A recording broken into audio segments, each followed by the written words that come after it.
is, I'm so sorry. I feel like I've abandoned you, like I am some kind of father in Arkansas. You know, I feel like I fucked up. But I think I have good reason. Let me get situated here. 1 second. Today's episode is audio only. I can't get myself to sit down and set up a camera and sit and have to play back a video of me for like 40 minutes. That's just not in the cards today. And so we're just getting, the OG audio, no video. No one wants to see me. Not in this state. I will admit, I have missed you all so dearly.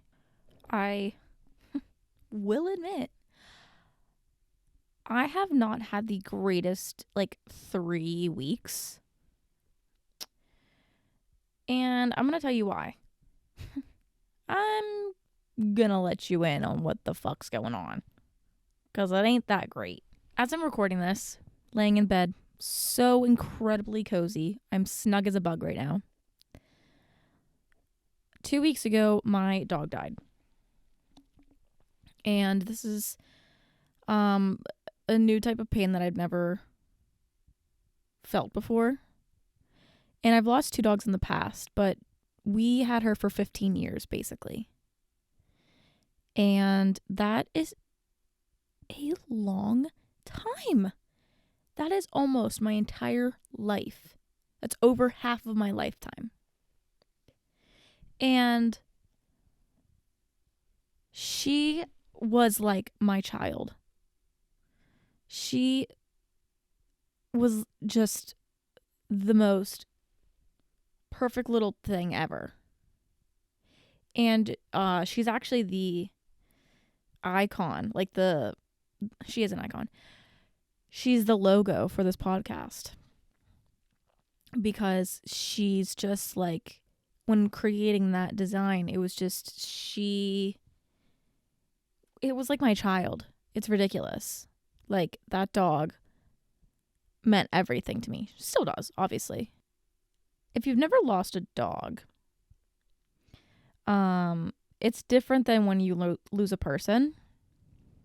I think, personally. Because, the person knows what's going on, what's happening next, and, they can say their goodbyes to you. But watching your dog die in the process leading up to it, if it's not, a sudden thing, is excruciating because you can't tell them it's going to be okay. They don't understand that.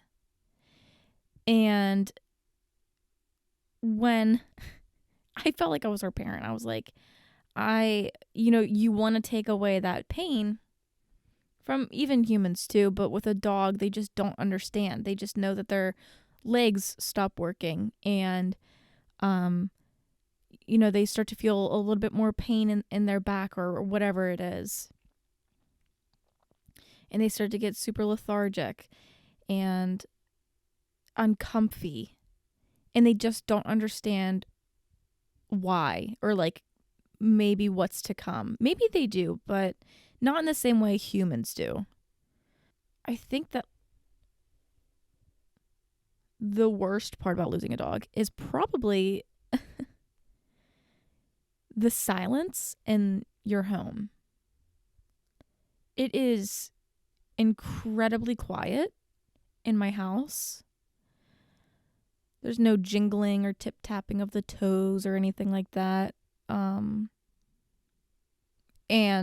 it's just very quiet. And so it's just like a constant reminder of her death, basically. Like I was talking about earlier, I've lost 2 dogs before, but I didn't have this kind of bond like I did with Ruby. Those 2 dogs, we always had at least 1 dog in the house. I have had at least 1 dog for the past 15 years of my life. And so that is an incredibly hard pill to swallow whenever that's just like not the norm anymore. I still think, oh my gosh, I need to get home to let Ruby out. I mean, her food bowl and her water bowl's still out. I don't think any of us kind of really have any of us want to take it away, even though it's still like a painful reminder. I think when that goes away, it's gonna be more real whenever I don't walk past a bowl of dog food and a water bowl every day. And her collar is still in the exact same spot when we took it off of her when she died. We didn't put her down. She did her thing, and it was, not to get super like depressing, but it was a really, really tough thing to watch. I wouldn't, honestly, no human on the planet, I would wish that upon them. Watching, this innocent animal go through something like that. But I'm telling you all of that. I'm telling you this for a reason. I'm not just, trying to ruin your day. I want to talk about grief and what losing Ruby has kind of taught me about grief. So over the past like 3 weeks, I have gotten a glimpse of how people grieve when they lose someone or something. And the stages in which it varies. Like, grief is such a multifaceted thing. Because at first, you might be sad, or you might be numb to it, or you might be in denial. And then you're pissed because you're like, why did this have to happen? Why can't she just live forever? Why this, why that? Why can't this person just not get sick? Why did they have to get, this disease or whatever it is? And then you get pissed at the world. I think for me, there was this interesting thing that I've never experienced before, because I've lost people like in my family, but I just not immediately, but the following day after she died, I was in complete avoidance and denial. I didn't want to be at home. I didn't want to be in the house where she's not anymore. And so I was avoiding being around my family because I didn't want to be around them because they were sad and I didn't want to be sad anymore. And so I was going to my boyfriend's house. I was doing everything possible to not spend time at my house because she wasn't there anymore and that was going to feel too real. Once I eventually had to go home, I just told myself, I was like, she's just like, my parents just like took her to the vet or something, like, she's like downstairs and she's just not in the living room, or she's not laying in her bed, or someone took her to go get ice cream or something like that. Something to like make sense of why she's not here rather than the reality of why she's not here. And obviously that's not a good thing. Avoiding it and continuing to avoid it would just result in bad. It would be very bad. And I talked to my therapist about this too. Because I like kind of mentioned, she asked how I was doing with it, and I told her what I just told you guys, and she was like, well, you can't tell yourself, you can't lie to yourself and be like, oh, she's just out on a walk. Someone took her somewhere. She's not actually dead. That kind of denial and delusion, when reality strikes and the food bowl goes away and the water bowl goes away and the ashes come back from the crematorium, when all of those physically realistic things happen that solidify the reality of it, it's going to hit you like a bus And it's not going to be good. It's all going to happen. It's going to slap you in the face all at once, and it's going to be unbearable. It's going to be the worst pill to swallow. In that moment, I obviously was like, yeah, I mean, you're right. Yeah, I don't think that's a good way to handle this. And so I cried. Obviously. Because it was like it like hit me again, because for a couple of days I was just telling myself like I knew she was dead. I wasn't convincing myself she wasn't, but I wasn't really letting myself grieve. I wasn't letting myself feel sad. I would think about her, feel sad for a second, but then I would just be like, okay, no, I don't want to be sad right now. I just didn't want to be sad.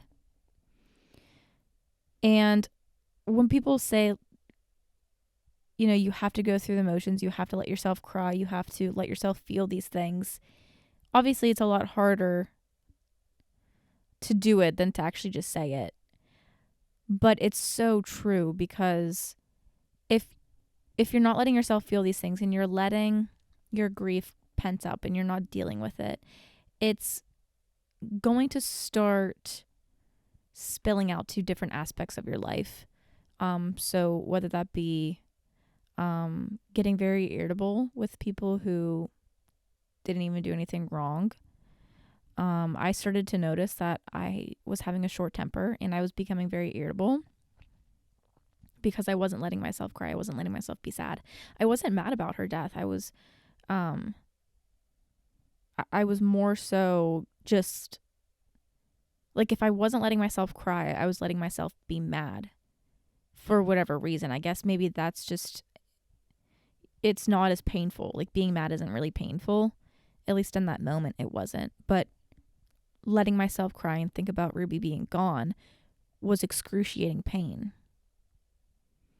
And obviously, I don't want to be a bitch. So I was like, yeah, you're right. I should probably just, sob for a little bit. And so I did. But going back to why this kind of hurts so bad and why it feels so different is, like I said, we had her for probably like 15 years around. She was 15. I think she was like almost 1 whenever we got her. And we got her around the time my parents got divorced, like probably a year after my parents got divorced, maybe. And so she was in my life during the most formative and depressing stages of my life, going through and dealing with my parents being divorced and going through puberty and the horrific acts of middle school and the boyfriends of high school. And I thought I was going to lose her in college because she was 12, 13, 14 years old.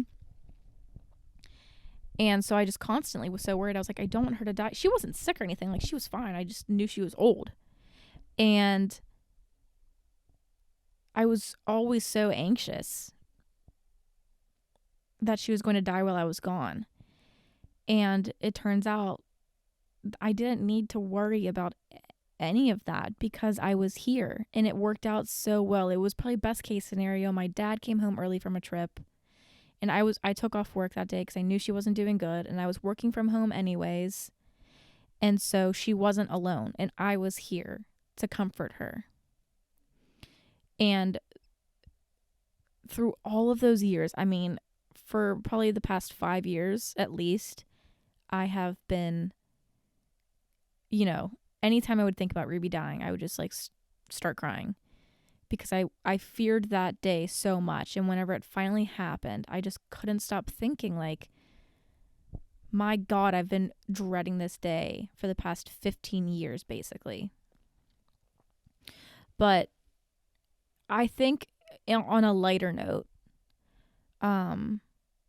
as time passes and I start to shift my viewpoint on losing her, I look back on everything that she's been through with me, and I think it's a very, very beautiful thing because I got a job this year, my first big girl job, and I also started dating a guy who is the best person, just the most incredible man I've ever met. And soon after, probably, what was that, maybe 4 months later, Ruby died. And whenever I was talking to my therapist about this, she was like, she was with you through so much in your life from basically, the start of your everything. Like when my parents got divorced, that's whenever I started just like dealing with mental health problems and going through therapy and just going through so much at such a young age.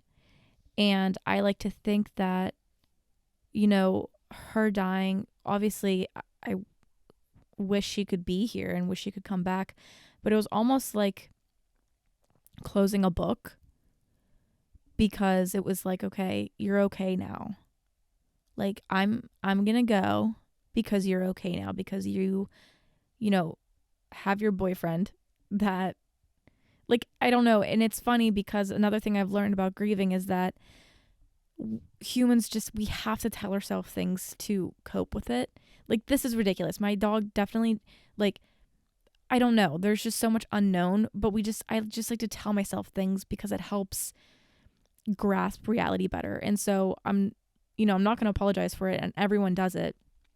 But it definitely does feel silly whenever you think about it and it's like, she probably had no thoughts behind those eyes.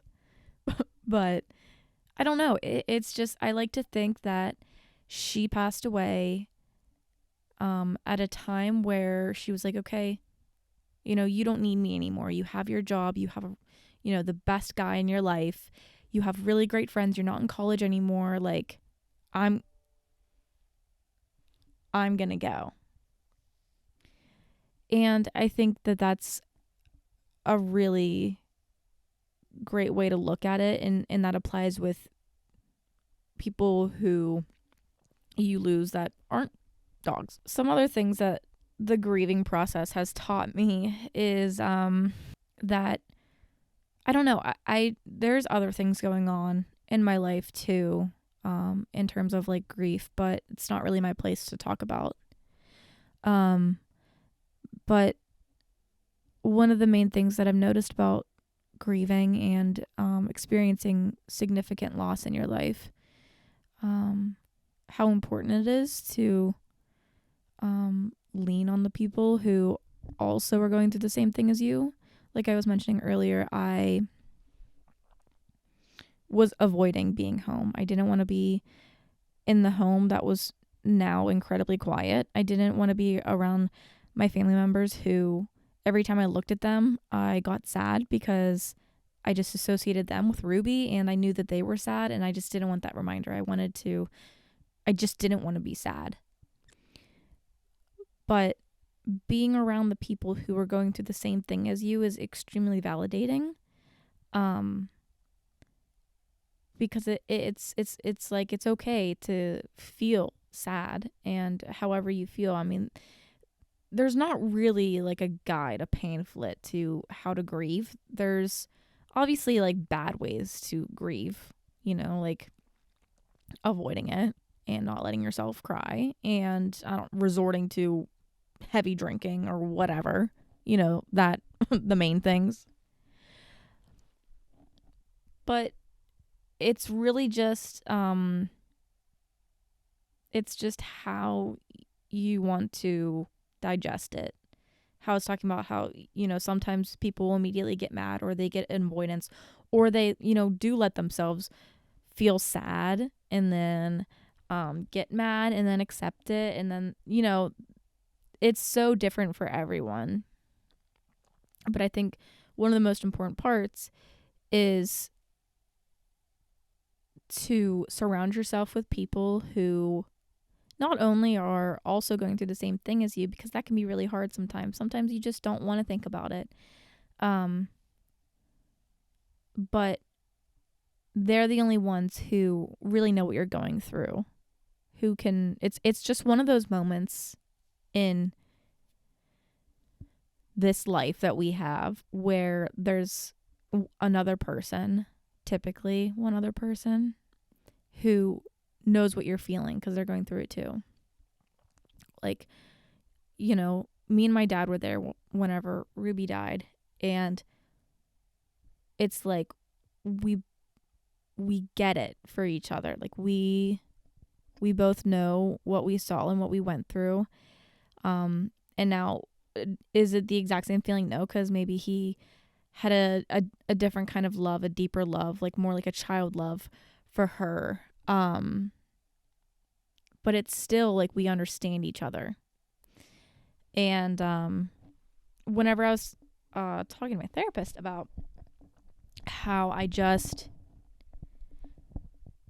don't want to be sad about it, she was telling me about how grief, the best way to kind of accept grief is by looking at it like you're carrying a shoebox, and inside this box is one of those like little light up. You like press down on it and the button like lights up. And then you press it again and light turns off. And there's also like a soccer ball in there too, and you have to carry around this box with you everywhere. And sometimes that the soccer ball is going to be clanking around, and it's going to press the button, and the button is your grief, and it's going to turn on. And then it's going to turn back off whenever the soccer ball hits it again. And over time, the soccer ball is also going to get smaller. It's going to start to deflate. And it's not going to be heavy enough to click that light on. But the light doesn't go away. The light doesn't deflate. So it's always going to be there, but it's just slowly and gradually starts to get easier and more unlikely that you're just going to have these outbursts. You know, whenever your soccer ball is completely inflated, it's more likely you're going to be hitting the light and turning on and having these moments where you just want to cry.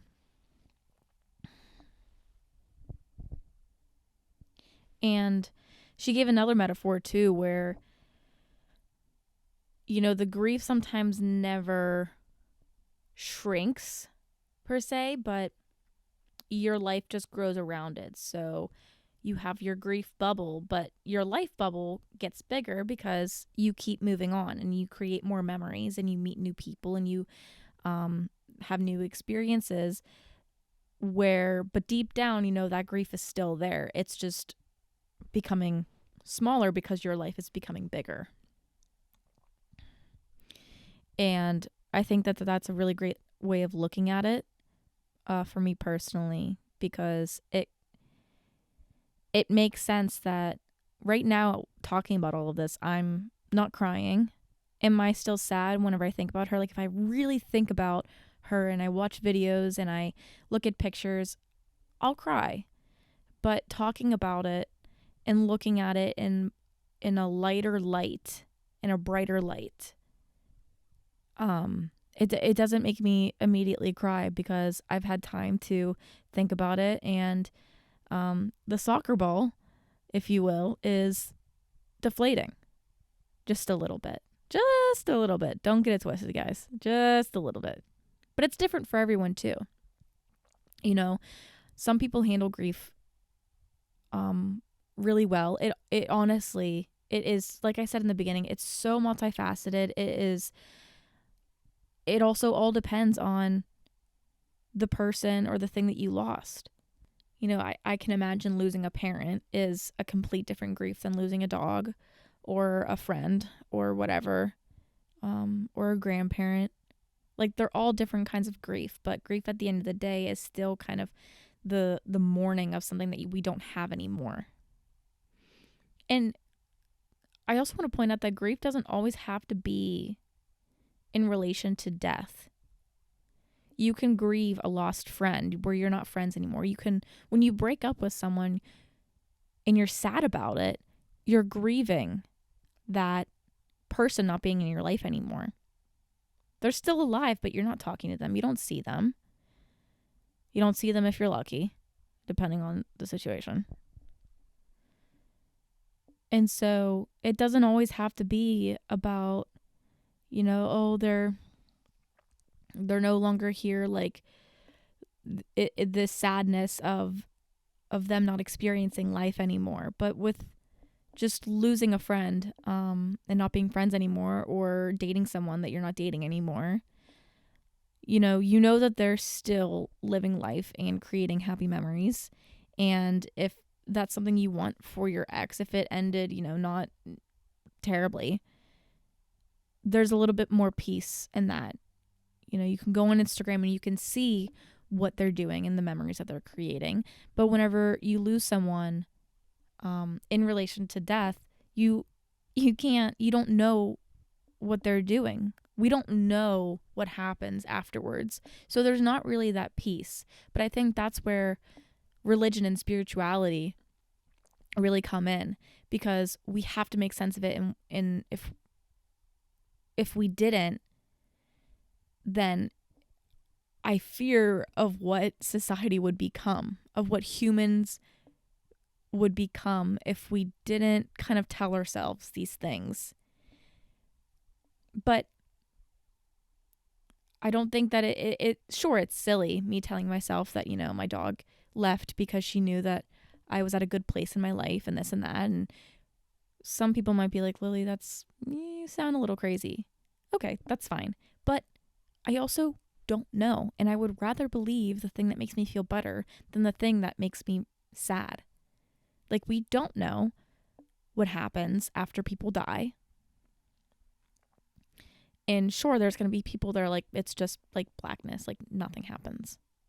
And then there's going to be people who say, oh, they go to heaven and they are in like this beautiful, luscious, peaceful world for eternity. Or they, their soul gets reincarnated into another thing to fulfill their purpose in life, or whatever it may be. There's so many different theories.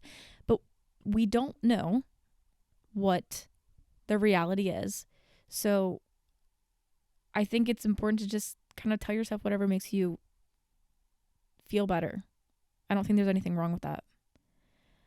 And if, you feel at peace saying that there's nothing after you die, if you're at peace with that and, that you just come to terms with that, that's also fine.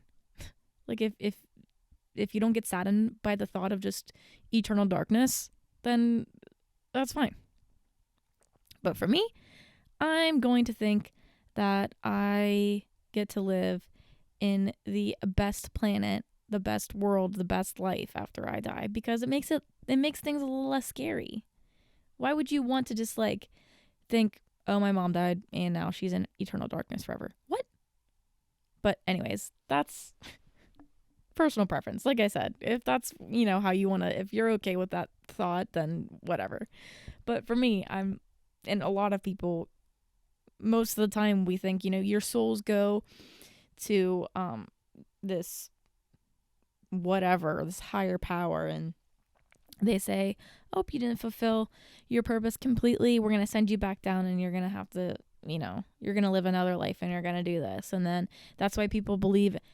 I'm not getting into religion and spirituality right now, but you guys get the point. The point is, the fact of the matter is, grief is not a one-way street. It's not even like a two-way street. It's like a 12-lane highway in LA.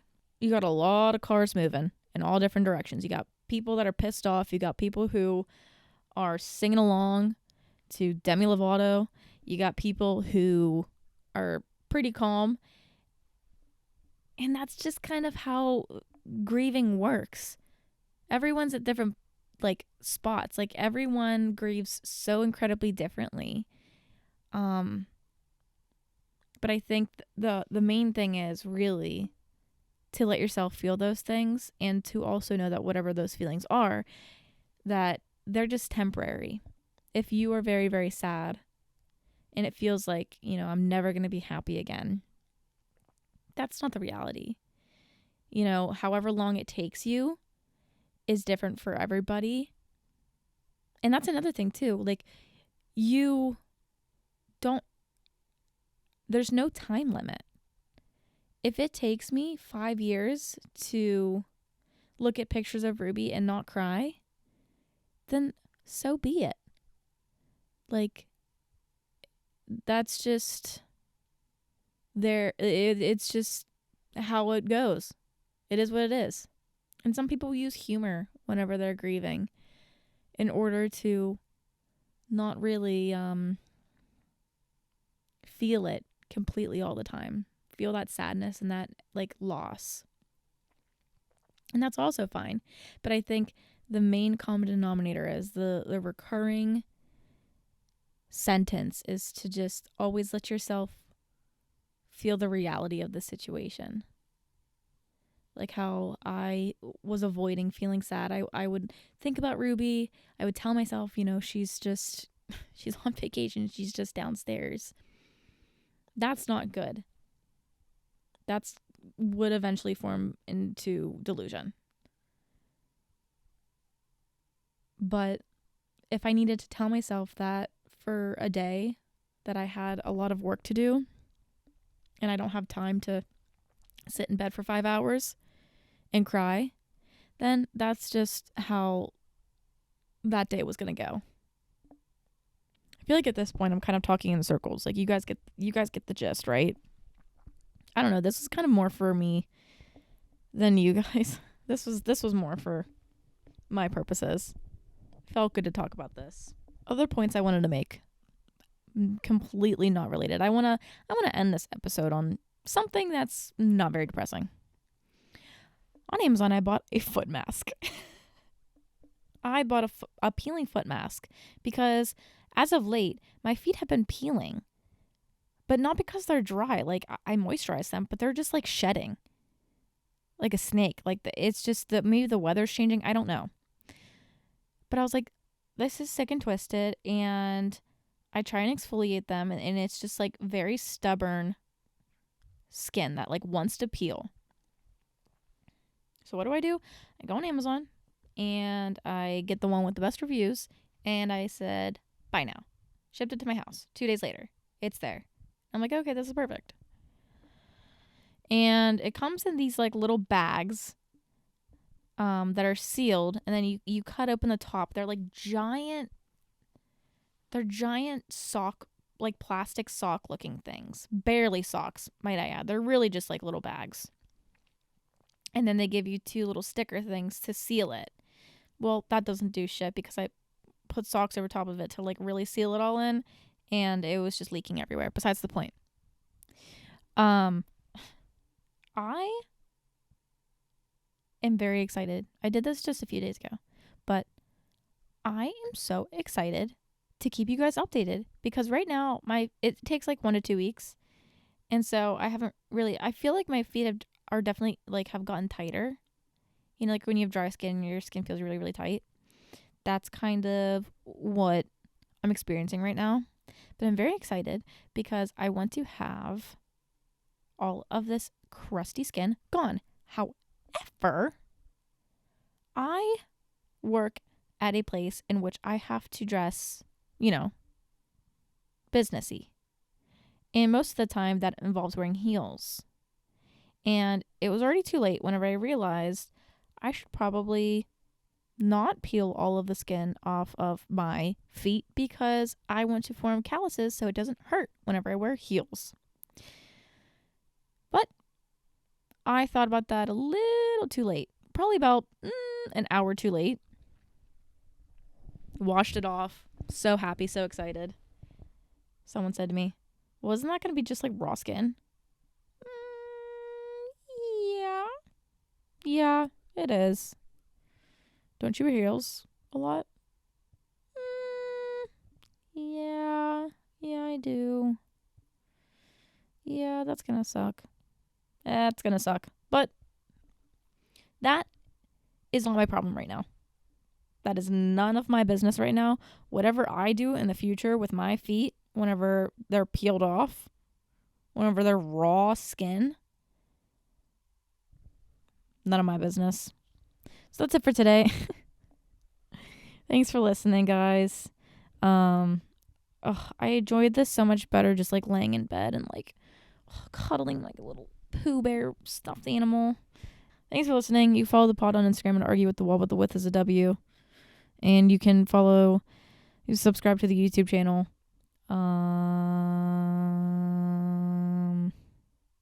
And yeah, that's it. I love you all, and we'll chat next time. Bye.